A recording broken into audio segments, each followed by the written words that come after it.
So aakyatin niya mga kamaster, bababa siya dahil abangan ninyo ang gagawin niya mga kamaster. Tingnan mo. Teka, bababa ako. Humingi tayo ng tulong sa Diyos. Kinuha yung pustiso ng ipinakulam. Tapos, may mga nakaipit na sulat sa loob nito di ba? Nasaan? Nitong bungo. Tingnan mo. Nakita ko yung nung nakaraan, hindi ko lang na-i-vlog I-ano mo lang. Nasa loob yung sulat. Ayan. Kunin mo. Yan. Tama mga ay mga picture. Oh my gosh. Yung picture nyo po, dinala po dito sa sementeryo. Naabutan na po namin nandito itong mga pictures na to at hindi po kami ang may kagagawan. Nagtataasan ni balahibo ko. Ay, parang umaano yung kamay ko ba? Namamanhid. Yung kamay ko parang may tumutusok dito. Ba't ganun? Ang dami, kamaster. Pwede ba natin bulat-latin yan isa-isa, te? Yung dahon. Masama talaga kamaster yung mas effective yung kulam pagka ganun. Kamaster, isa-isahin natin. Pero sana nagkakamali siya sa kanyang hula, pero bihira po siya magkamali Napatay po siya sa kulam mga kamaster. Ang sama. Kaya pala kandilang itim, masama. Kailangan mahalongkat natin lahat yan. Dahil nailabas na natin, gagaling sila. Toyota, Pastor. Yan, nandito pa yung mga pangalan nyo sa loob ng isang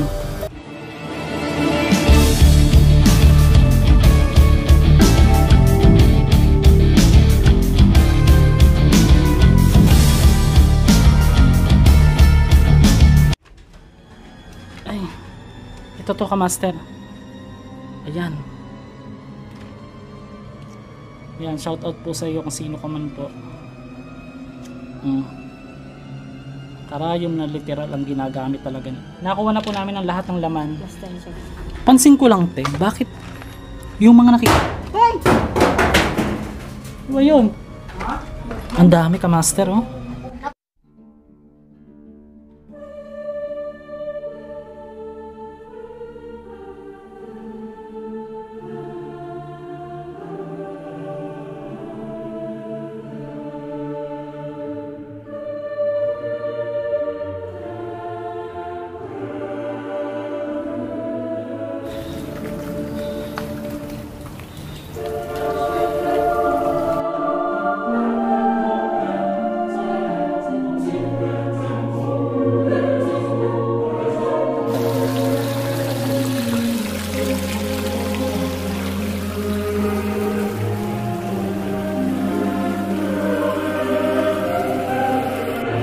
So para po sa kaalaman ng lahat, ang vlog po na ito ay isa sa ating Halloween Special Edition vlog na ang title ay Kulam sa Sementeryo. So ano yung nafe-feel? Nakikitabi-tabi po siya. Ano sasabihin, te? Agimi, kikiraan po. Ganun. Sige. So ngayon, diretso, te. Una ka. So ito, nafe-feel na rin ni Ate Che na meron nangyayaring hindi pangkaraniwan ngayon. Kumbaga siya yung lalabas na parang paranormal expert sa atin. Kasi actually wala akong idea sa mga ganito dahil alam niyo naman kamaster, medyo modern na yun sa atin. Oh my gosh. Parang ang lamok naman dito sa part na to. Dito ba tayo dumaan, no? Ay, oo nga. Buti natandaan mo. Kinakabahan na ako mga kamaster. Ito na. Anong na-feel mo, te? Ngayon? Tumatayo yung balahibo mo? Nandito na sila. Pero may nakikita ka, wala pa? Wala pa. Wala pa. Naramdaman ko pa lang. Oh my gosh. Wala po kaming balak na masama. Kami po ay nagbablog lamang. Yung mga ito yung na-i-vlog na nating malaking puno, guys. Ito yun. Saan mo nakita, te? Diyan sa ano? Diyan sa may bahay-bahay. Yung parang bahay-bahay na yan. Okay. Ito may mga bata na yan, Pepsi, baka naman. Oh na kami. Magpadala ka naman isang case. Charot. Anong nafe-feel mo dito, te? Ayun, naghahang yung camera ko. Marami nang kulam dito sa tingin mo. Kasi yung anong kandila niya. Yung kandila niya. Ayan o, galing na ako dyan kamaster. Ayoko nang bumaba dyan. Yan ang kulam na ano, Na masama. na masama. Ay, ibig sabihin meron din kulang na mabuti. Ah, okay. Tapos ito pa rin yung mga buto kamaster o nandito pa rin sila o. Ang sabi ng caretaker, kaya daw pala nandyan yan kasi kinukuha nila yan doon. Galing sa mga iniwan na. Marami Yung mga... daw ano dyan. Ha? Marami daw pangalan dyan. Oo, kumbaga iba-ibang tao may-ari niyan. Tapos iniligay na dyan kasi kinakain daw ng Paano aso. ako makasunod dyan? Makasunod ka? Aakit ka. Kung yung mga pangalan dyan eh. Kukunin. Ayun, nakasiksik doon sa bungo. Oh my gosh, teka wait. Para maano sila, mabali. Oh my gosh, wait.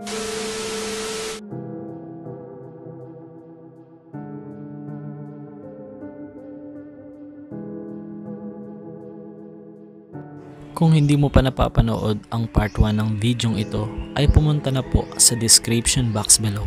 Nandoon ang link para sa part 1 ng marahas na pangkukulam sa sementeryo. At kung bago ka lang, ay mag-subscribe ka na ngayon din para updated ka din sa mga bagong video natin, mga kamaster. Kung sino man po, buong pamilya halos ang pinakulam niya, Jonathan, Valentino, Herame, Reyota, Pastor. Yan, nandito pa yung mga pangalan nyo sa loob ng isang isinulat. Naku. Sorry sa ano ha. Kailangan kasi. Ang dami pa. Uy, Diyos ko Lord. Ano, isa-isa yan. Naniniwala ka ba ang tunay na Kristiyano, te? Kapag kinulam ka ng harap-harapan, hindi ka tatablan basta Kristiyano ka, basta malakas yung ano mo. Paniniwala mo. Nasa Diyos na yun. Diyos ang magagawin. Alam ko naman magaling ang Diyos, hindi pinapayagan yung kasamaan sa kabutihan. Tama. Grabe kayo.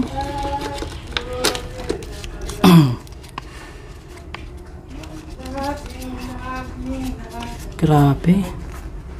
Pansin ko lang, te, bakit yung mga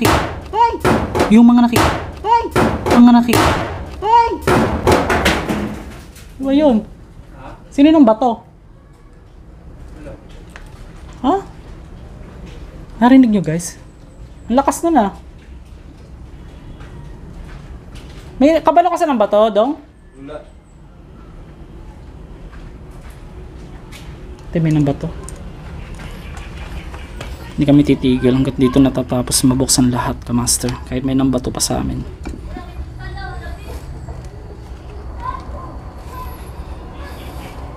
Pansin ko lang, te, bakit yung mga pictures nila isa din dito sa kartero may ano may alam.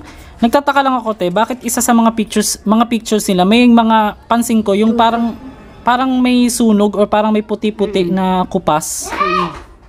Pagka ganyan buhay pa. Patay na. Patay na. Sige, te, padayon. Konti na lang, te, matatapos na. Naaawa kasi ko dyan. Kailangan mailabas pala natin yan, no? Yan, may sulat pa.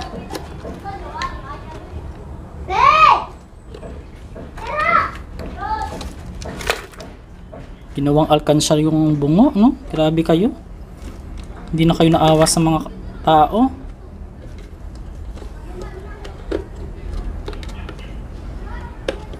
Ngayon lang po ito, for the first time po, ma-vlog ko yung ganitong klaseng ginawa na napatunayan natin talaga. Bakit may tape dito, kamaster?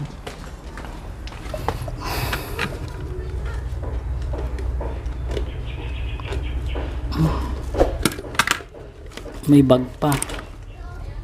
Ay, may kagamba. Bakit may bag, te? Para saan to? Iyan. Bata pa. Bata pa tong isa, kamaster. Yan. Sana po mag-comment down below po yung mga nakakakita sa mismong sarili nyong picture. Kung kayo po ito ay makipag-ugnayan po kayo sa akin, mag-comment down below po kayo.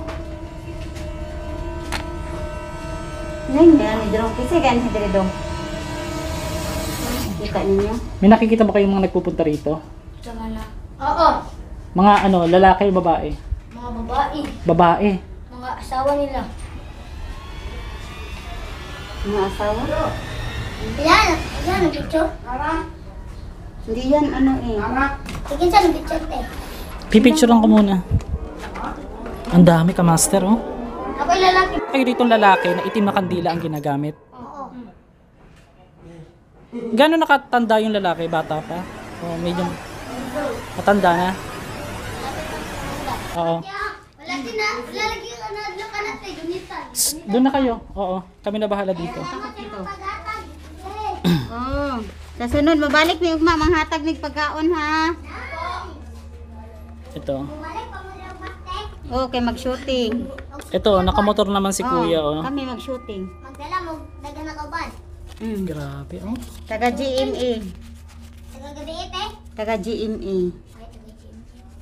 Naku, kailangan ma-send ko to sa ano, Ay, mag-television. Mag-unga-unga. Mm. Ito naman isa si ate. Kinsay na matodong. Ito si ate, oh. Gunitan lang siya. Grabe kayo. Ate. Wala akong masay. Hindi ko talaga masay. Sakit rate. Sakit ra. Ha? Piso mo na yung mga sakit ang uban. Kunin mo na yung piso na yan. Ay, lati mo. May mga sakit na siguro to. Huwag yung gagalawin yan, walang hahawakan yan. Naman. Basta, may tinatapos. Doon muna kayo dong. Doon, ayaw dong dire, magbablog pa kami. Wow. Kinsay na matodong. Kukunin ka alcohol, huwag mo na humawak sa bag mo.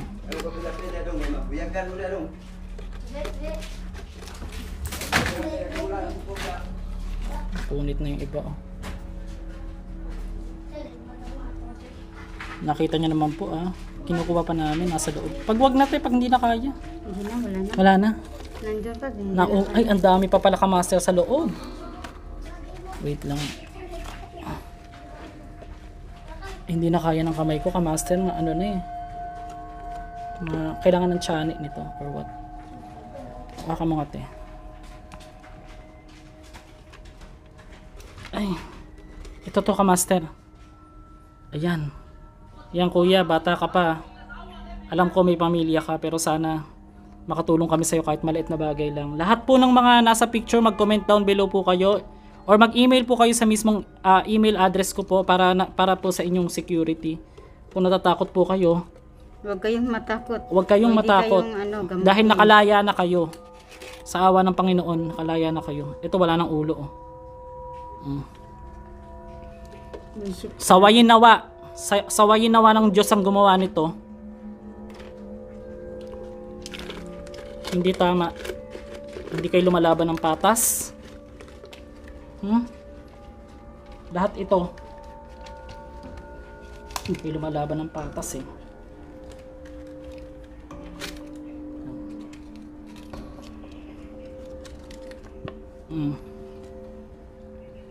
Yan, pakita niyo mukha. Yan si tatay. Tay, kung buhay ka pa, iba talaga yung ano eh. Bakit nagkakaganon tayo? May Basta maghanap na sila. ba't may puti-puting ganun, oh? Nakakapangilabot na part, mga kamaster. Bakit sa tuwing nakakakita kami ng picture na ganyan, na kinulam, ayun oh, may mga puti-puti. Ako yung isa may karayom eh, baka matusok pa ako, may sakit yung kukulam ko, mahaba. Hindi na namin anuhin, meron pang dalawa.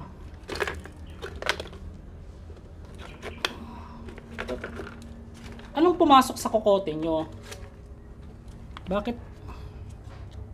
Naku, Soriano tong isa. Oh my God. Oh my goodness. Grabe kayo. Hindi na natin ito susunugin, te. Hindi na. Yan.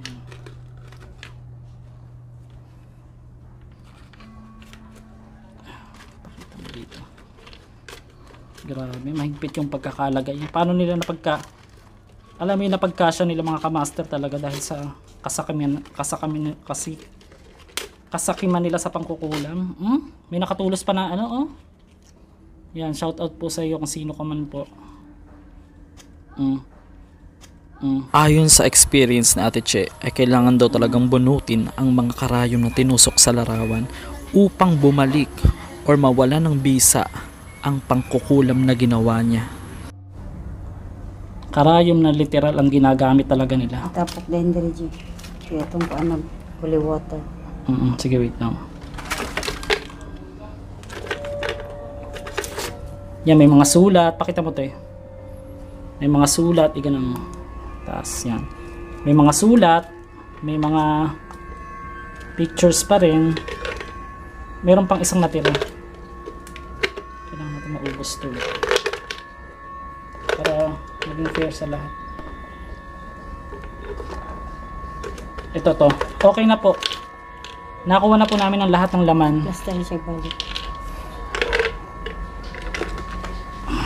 Hindi, ayaw mo muna tayo. Bipicturean ko pa kasi yan. Ayan. Yan, kamaster. Babae. Yan ang huli na nakuha namin. Nakalimot pa.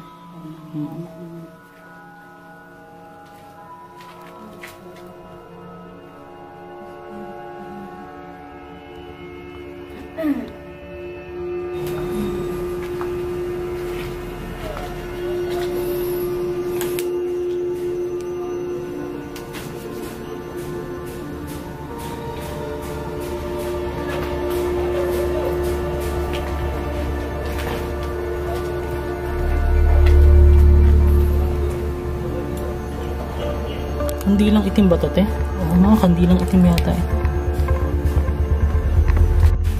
So bakit te, kinukuha mo na siya?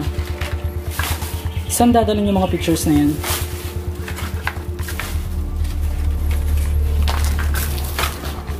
Kinuha po ng aking kaibigan ang mga litratong ito. At hindi ko pa alam kung ano ang kanyang gagawin dyan sa mga litrato na yan. Pati po yung postizo, kinuha din.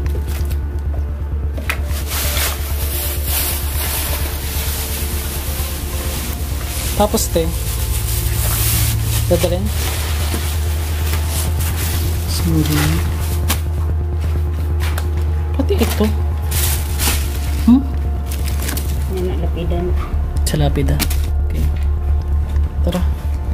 Sa mga taong nasa larawan na inyong napanood ay maaari po kayong mag-comment or mag-email po sa akin para po alam din natin kung ano po ang mga nangyari talaga sa inyo.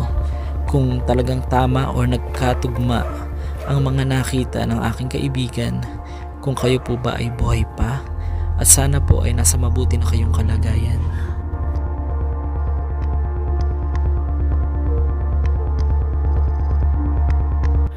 Grabe, mga kamaster. For the first time, yun yung na-experience ko at hindi ako masyadong natakot dahil unang-una, ang tiwala ko, yung lakad na to, tong araw na to ay ipinagpasa Diyos ko. Diyos na po ang bahala. At nagpapasalamat po ko sa inyo na patuloy niyong pagsusuporta at huwag mo pong kalimutang i-like or i-share ang video ito matapos mong mapanood. At marami pong salamat. Mag-a-update ako sa inyo mga kamaster at comment down below kung isa ka sa mga nasa picture at magtulungan tayo, tulungan natin na mapaayos ang isa't isa at mapagaling kayo at ipag-pray namin kayo na maging okay kayo.